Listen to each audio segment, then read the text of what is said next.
बर्तन गिरने की आवाज़ से शिखा की आंख खुल गई। घड़ी देखी तो 8 बज रहे थे। वह हड़बड़ाकर उठी। मम्मी जी ने कहा था कल सुबह जल्दी उठना है, रसोई की रस्म करनी है, हलवा पूरी बनाना है, और मैं हूँ कि सोती ही रही। अब क्या होगा? मम्मी जी और पापा जी मेरे बारे में क्या सोचेंगे? कहीं मम्मी जी गुस्सा ना हो जाए। हे भगवान! उसे रोना आ रहा था। सास और ससुराल का नाम उसे डरा रहा था।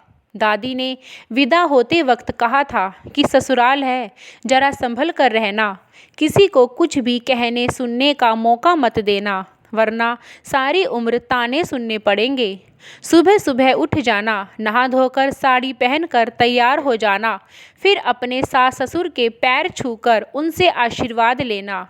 कोई भी ऐसा काम मत करना जिससे तुम्हें या तुम्हारे माँ बाप को कुछ उल्टा सीधा सुनना पड़े। शिखा के मन में एक के बाद एक दादी जी की बातें गूंजने लगी थी। किसी तरह वह भागा दौड़ी करके तैयार हुई। ऊंची नीची साड़ी बांधकर वह बाहर निकल ही रही थी कि आईने में अपना चेहरा देखकर वापस भागी। ना बिंदी ना सिंदूर, आदत नहीं थी तो सब लगाना भूल गई थी। ढूंढ कर बिंदी का पत्ता निकाला, फिर सिंदूर दानी ढूंढने लगी। जब नहीं मिली तो लिपस्टिक से मांग पर सीधी लाइन खींचकर बाहर निकल आई।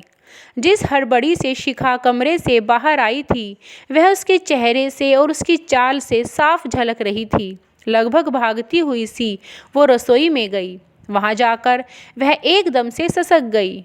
उसे इस तरह हड़बड़ाते हुए देखकर उसकी सासू माँ ने आश्चर्य से उसकी तरफ देखा, फिर ऊपर से नीचे तक उसे निहार कर फिर धीरे से मुस्कुराकर बोली, आओ बेटा, नींद आई ठीक से या नहीं?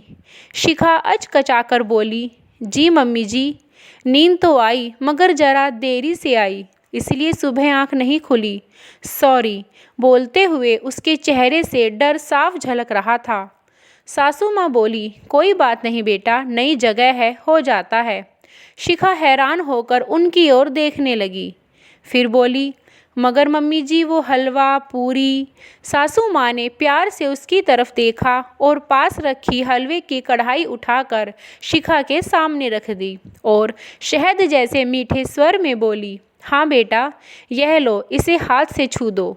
शिखा ने प्रश्न भरी निगाहों से उनकी ओर देखा। उन्होंने उसके ठोड़ी को स्नेह भरे हाथों से छूकर कहा, बनाने को तो सारी उम्र पड़ी है, मेरी अभी इतनी प्यारी गुड़िया जैसी बहू के अभी तो हंसने खेलने के दिन हैं, उसे मैं अभी से रसोई का काम थोड़े ही ना करवाऊंगी। तुम बस अपनी प्यारी सी मीठी मुस्कान के साथ सबको परोस देना। आज की रस्म के लिए बस इतना ही काफ़ी है। यह सब सुनकर शिखा की आंखों में आंसू भर आए। वह अपने आप को रोक ना सकी और लपक कर उनके गले से लग गई। उसके रूंधे हुए गले से सिर्फ एक ही शब्द निकला, माँ, मेरी माँ। वीडियो पसंद आई हो तो प्लीज़ मेरे चैनल को सब्सक्राइब करें, वीडियो को लाइक और शेयर करिए। वीडियो को अंत तक देखने के लिए बहुत बहुत धन्यवाद।